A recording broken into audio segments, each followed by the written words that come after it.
Welcome, everybody, to our AMA this week. We have the wonderful folks that you see up here, Hubert, Beetledude, and Dreamer, as well as myself.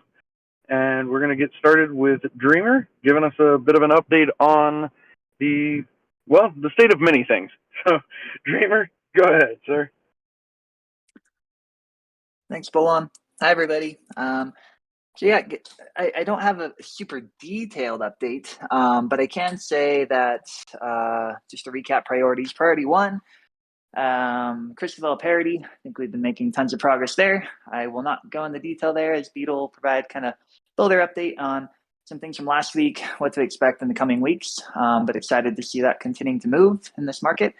Priority two, Serendale business continuity, whether that is continuing to live on Harmony with improved relationship with the team there, or like a new chain. And I think a lot of folks in Discord have been talking about possibilities of a new home there.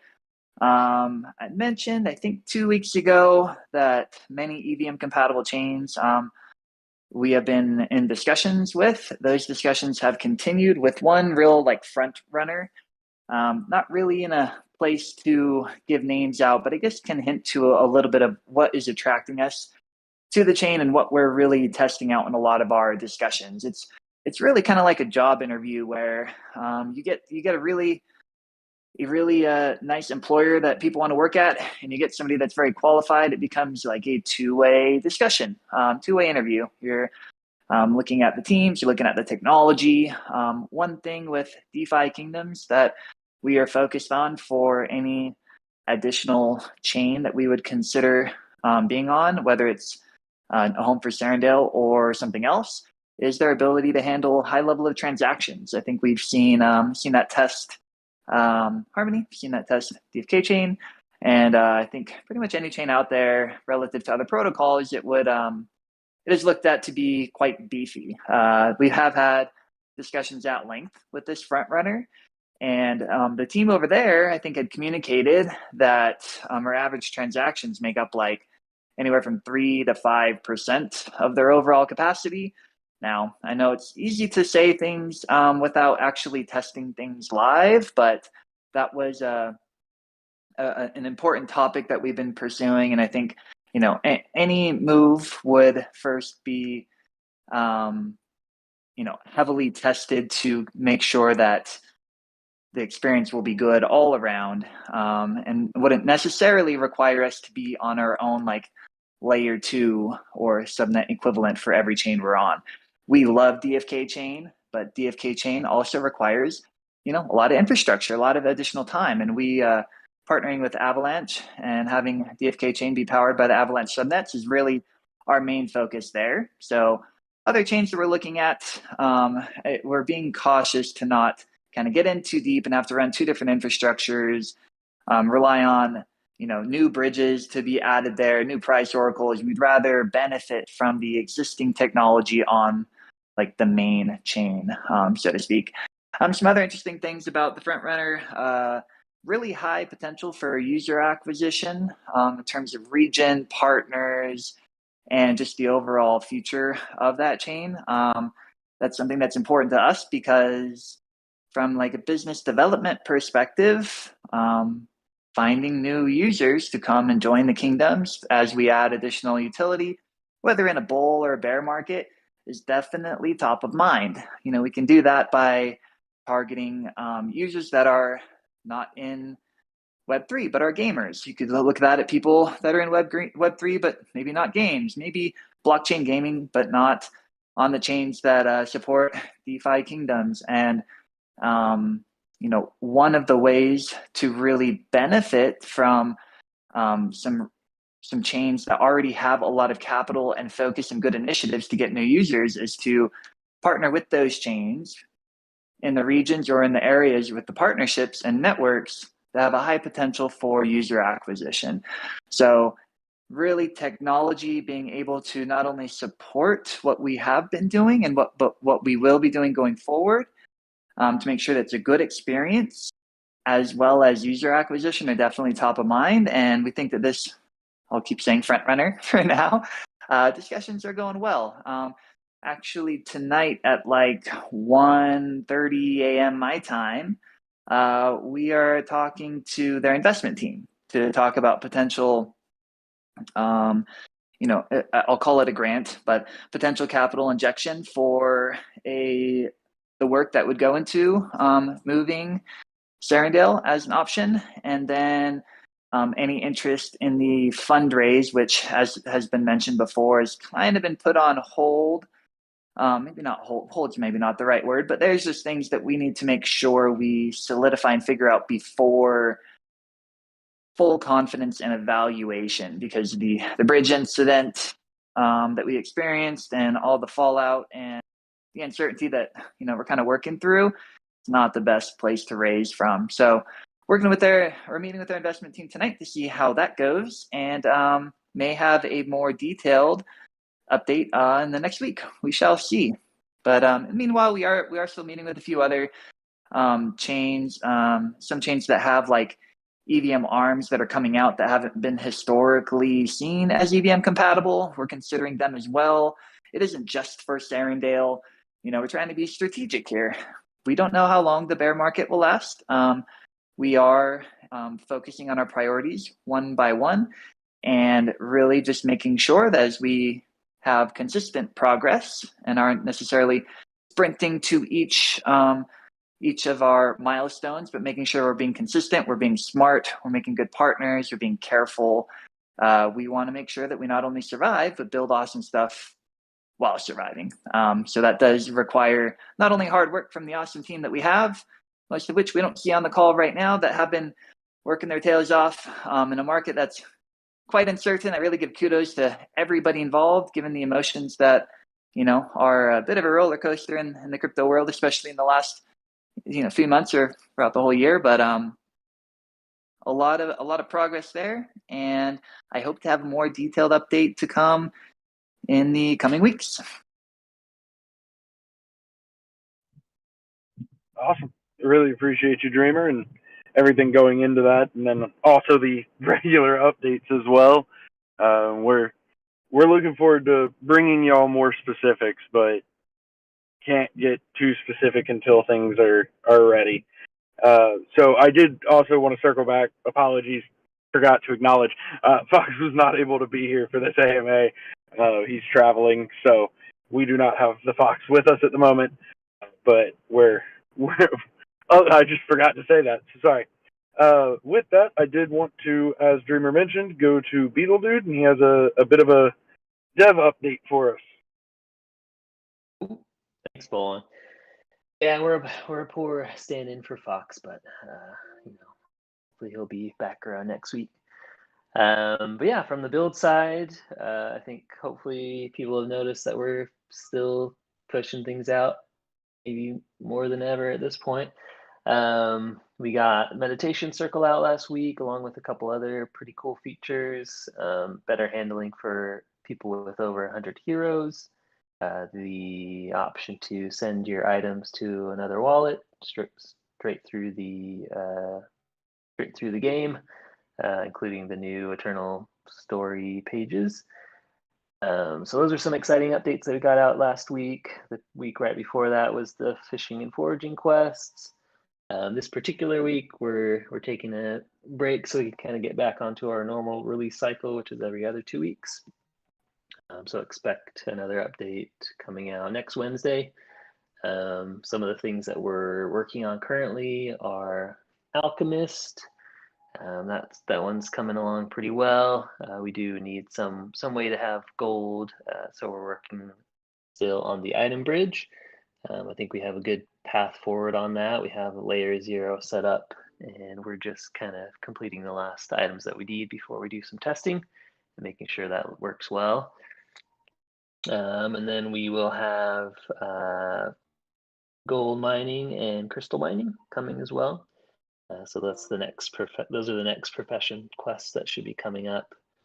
And I'm saying a lot of stuff, no particular order. We're just trying to kind of plan everything as best we can to make sure that what we do launch is usable as much as possible when it's up, and that we can kind of get new features out as quickly as we can as well. So those are the big things coming. I'm super excited about Item Bridge, and a lot of great work has gone into that on the Solidity side, and that will be a huge feature to have out on Crystal Vale and Serendale when that comes. Yeah, that's kind of the big updates for this week.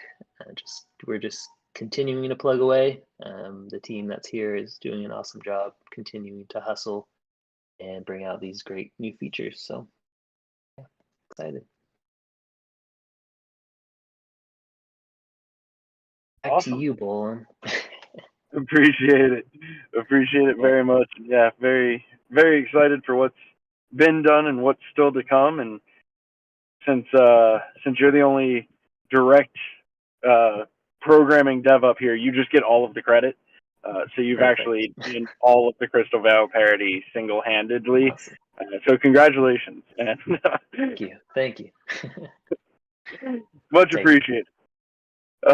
So we are going to go into some of the questions that have been submitted to the AMA questions channel as well as the Rapider site. Just for reference, talk.defykingdoms.com is where we're pulling our AMA questions from primarily, but we do still look at the AMA questions channel here in Discord as well. So if you have questions for us, please submit them there. So the first one, we're going to start with a softball. When will the Wanderer start in Crystal Vale to help heroes level up? As Beetledude said, they already did. So they are there. Let me tell you. Mission accomplished. So we're good on that front. The next question is about duels. It is what is going to be done with the jewels that people are paying for DFK Duel right now. They are actually, or has a decision been made, but I believe that we have made a decision, and Hubert is here to tell us about it. Yes, sir. Hey, guys. Happy to be here. Let's see. For the duels fees, it's kind of broken into three different pieces. There are the cost of the actual tickets, which is also something that will be something that third parties can use as well and be able to generate tickets through this. Those costs of each raffle ticket is 50% burned and 50% going to the quest fund. And then any profit that's made on top of beyond the cost of the raffle tickets, which are 0.005 joules per ticket, by the way, that just goes directly to our developer wallet. So that's right now. I don't know that has actually been implemented. I'd have to check with Fox. I know he was working on that. It might not have been right now at this point. So it could be that we have all the jewels just kind of collecting on the dual wallet at the moment. But that's something that we were working to get fully implemented and also ready so that third parties can use it as well to be able to generate tickets. So. Perfect. Yeah, I believe those jewels right now are still in the dual contract, but they will follow that same distribution pattern once that's implemented. Awesome. Much appreciated, Hubert. The next question that we were going to jump to is actually kind of a question / suggestion, but the idea is basically once a hero is within a threshold of XP for a level up, and they used 4 in their submission, being able to potentially pay Jewel, or I mean theoretically we could use another in-game item as well, to make up just that small XP gap for a hero to be able to level up.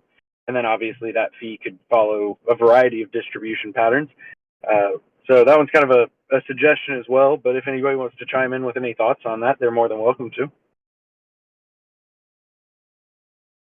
Sounds like a Hubert question to me, or comment. I wasn't going to call you out though. I definitely have been one of those people that have ended up with one experience to go to level up and experience that chagrin. I guess I just worry that if we do something like that, it would have to be within a certain amount of threshold. I would say. We have talked about there being in the future some items that provide experience, and that might be a better solution than something like this, where we actually have to go and change the smart contract to implement something like this. If we instead have some items that are available in the future that can grant experience to heroes, that may be a better path. So I mean, I guess I'm not really discounting it as something that we will never do, but I think that there are probably other uses for our time that may be able to solve this and also work better in the end.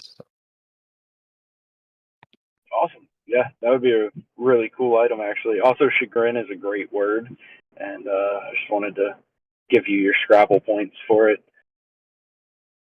Thanks. All right. Anytime. The next question is actually also going to be a Hubert question. Lucky you. You're going to be the highlight of today's AMA. Excuse me.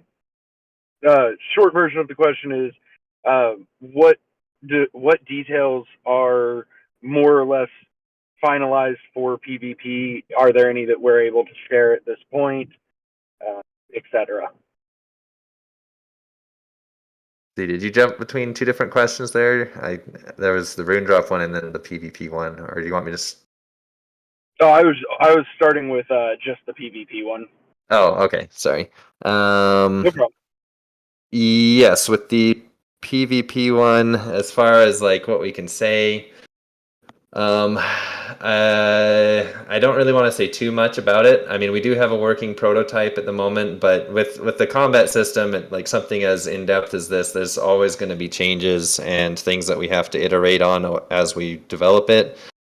We also have been working to try to come up with a fast track approach to this, and I don't really want to say more than that about it, but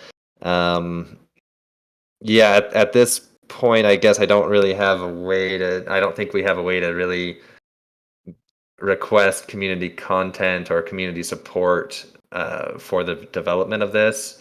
There may be something that comes in the future, but right now I think we have a path that we're pursuing, and I want to give us more time to actually get further along on that path before we say more.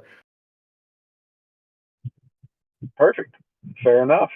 And since you're already here and ready, there was a question about rune drops. I know you know the question, but just as a brief recap for our audience here, basically asking about rune drop patterns as far as the Moksha rune being available in the level 0 profession quests, what the plan is as far as the pattern of what types of runes will drop from what quests. Right. Okay. Yes. So I think one part of the question was asking, or I guess I was mentioning a little bit of a surprise that Moksha runes were available for the level 0 quests. That was done as a kind of additional little promotion to help incentivize the quests over on Crystal Vale. Just with all the issues that are going on with Harmony and whatnot, we do want to encourage people to come over to Crystal Vale and quest there. So including Moksha runes there was just a little add-on. It is a very rare drop rate though, so you won't get very many, but they are available. As far as like the remaining runes, the original intent was never for it to be, on each tier of profession quest would give you the next rune. Really, the runes were designed in a way to allow us as developers to release combat in pieces so that we don't have to deal with content for levels 1 through 100 all at once, because that's a lot. So it has always kind of been considered as things are becoming ready, we look to where we can release the next rune. I will say what I had always intended was that lower levels would be from profession quests, the runes would be mostly from those, but higher level runes would come from more in-depth content like PvE and other features that we add. But that's not to say that we won't also include ways for you to get some of the higher level runes in profession quests as well.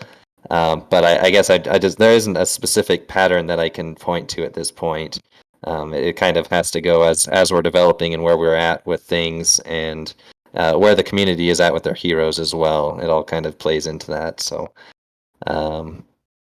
kind of a roundabout answer, but hopefully that kind of gives you some insight into how runes were kind of designed in the first place. Awesome. I appreciate it. That is good insight to have. And then we had a question about progress on a possible new home, which we have already covered, which actually really kind of brings us to our one of our final questions, which is actually there's a couple left, so that's my bad. But one of them is, as far as DFK chain goes, right now, any smart contract being launched has to be whitelisted. Essentially, the question was why, and do we have plans on changing that? I think, Dreamer, you were going to speak to that a little bit. Yeah, I will. I'll do my best. I am not a Solidity dev. I'm going to be speaking for kind of Fox, Fawn, who was integral in the initial setting up, and then Magnus, who's really stepped up on the Solidity side. But in the earlier discussions, when it came to validators, when it came to smart contracts, my understanding was that the long-term goal on the overall subnet platform was to not require it to be a whitelist like permissioning process, but that we weren't quite there yet. So I am not going to pretend to have the most recent technological update, but initially it was, we're launching there. We want it to be very secure. And to my understanding, even initially, that was part of the kind of one of first subnet parameters. So I think that is a question, although I'm trying to give an answer on it now. We should mark for Fox, Magnus, or others following week to give an update on.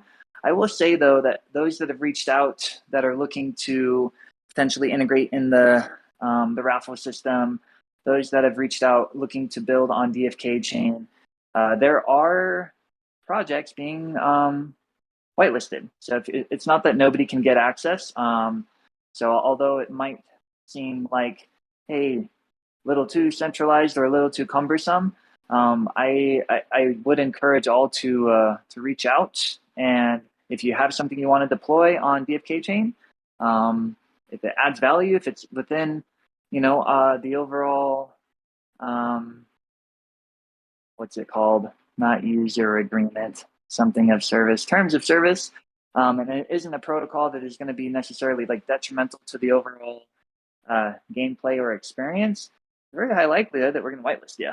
So it's more of a lacking in technology type of thing, rather than have a firm stance. No whitelisting is my understanding. So that may be corrected or added upon as we get others that are more familiar with the current setup, maybe next week.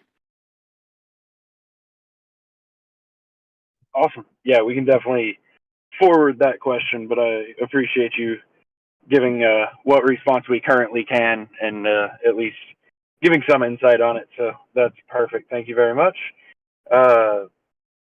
Next question is, as far as, instead of actually runes, which you had just talked about, but as far as the stones and crystals go, obviously, item bridge is one thing, which the person that just asked this question said they missed the beginning of the AMA. So just to reiterate, item bridge is still coming. We do not have a firm ETA on it yet. There's progress being made, but that is still absolutely in progress.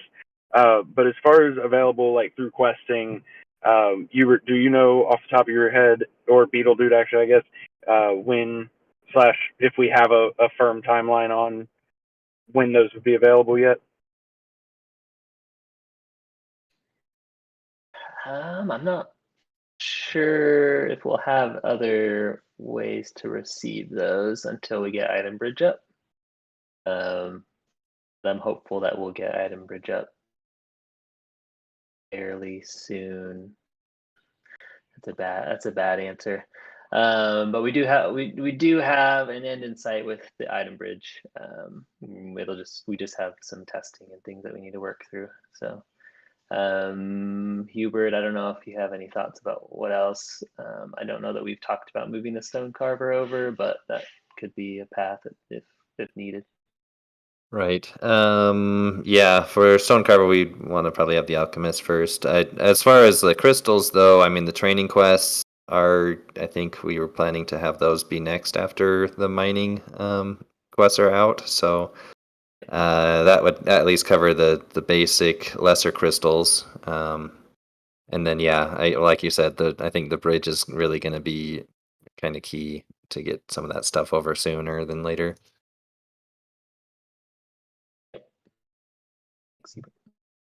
Awesome. Hey, an honest answer is never a bad answer. I appreciate it.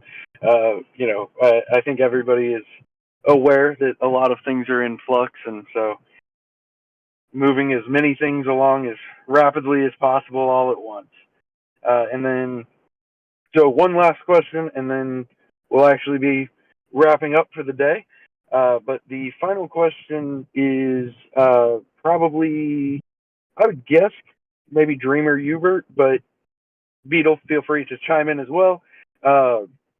Would gold ever become a deflationary token, or is it always going to be inflationary?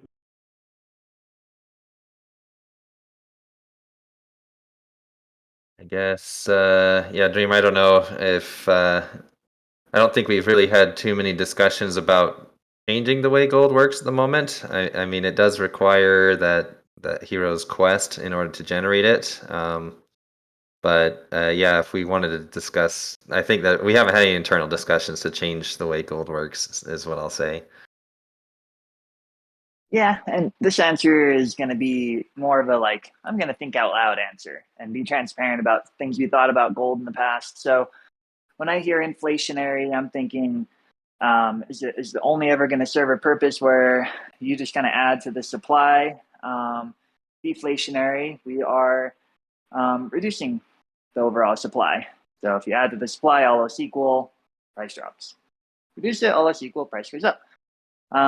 So, I mean, if I think about gold initially, it started as like a purely inflationary token, right? You go mining for gold, there was no utility. And then I remember, Hubert, you might remember what the first utility was. I think Potions. Potions. When we had potions, we saw immediate price impact or price discovery, more so, of gold because we added utility.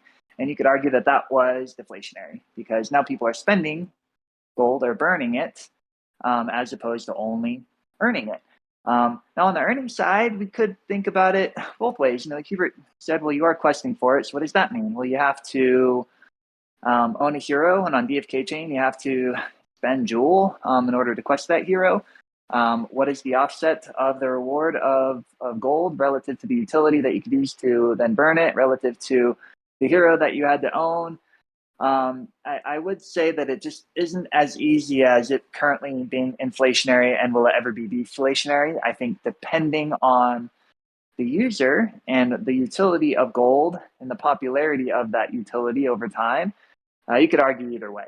So right now, duels is a great way for there to be some utility around gold.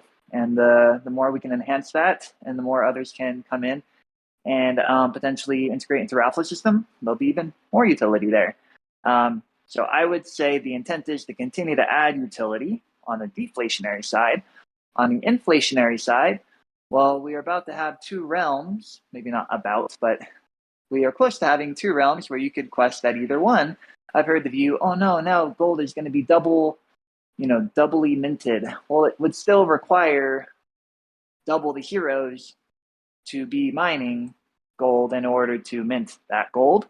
So I think we will look to see, what that looks like in the economy. It could be that there is a bit more gold being minted, but it could also be that maybe the demand for miners will go up. Unsure. We'll have to kind of see how the economy works and how kind of natural way of the overall economic activity of supply and demand pans out. One idea we did have at one point that we kind of moved away from was, I think we referred to it as the under gardens, with tokens that weren't blue chip tokens, that weren't going to be paired with Jewel. Could we make pairings and reward gold? We've really moved away from that. I think that made it a bit too disruptive in the economy as it relates to mining and all the utility for gold that we're working on. So if any are wondering if that will ever be an option, I can say that idea came up a while ago a few times and was kind of set aside as overly disruptive and maybe not the best way to solve that. Instead, we went the route of, we're all like order book style potential auction house with item bridge and focusing on functionality there, rather than creating like more AMM protocol decks like pairs that would reward gold. So I don't, as Hubert said in a much quicker fashion, I don't see any way that we're looking to add like a new supply of gold. But we will continue to look, other than it being available in multiple realms, obviously, but we will continue to add utility and look for unique ways to, for those that hold gold and that are buying and selling it, to be able to use it to play the game and have other, features there. So hopefully that was a good add-on to your initial comment, Hubert. I don't know if I sparked any thoughts that you'd like to add or share a different view than I shared. No, I think you did put a lot of extra context there. That was good. So I guess the only thing that I would maybe add is, right now there are only the training quests and profession quests for heroes to be doing. But the long-term goal of this game is to have a lot more things that you can do with your heroes. So your stamina right now, while we have as many heroes as we do mining gold with their stamina, that in the future may not be the case. So I think everything in the token market that are generated from DFK transactions are, every time we add a new feature, it adds a new dynamic to the system, and that's going to continually be the case. And I do think, at least with gold and with others, everything kind of balances around the demand of the players and what they're using things for. We did see a lot of things change when pet hatching came out, for example, and there was a big rush for people to hatch pets. And we'll continually be adding more features like that. So I think you made a good point, Dreamer, to say it can be inflationary at times, it can be deflationary at times. I see a lot of people commenting about that it is actually deflationary at times. So that was a good reiteration, I would say. But yeah, I don't really have much else to add beyond that. Awesome. Well, I appreciate it from both of you gentlemen. And at this point, we are good to go, and we can start wrapping up. So we'll go around real quick for some final thoughts, and then we'll call it a day.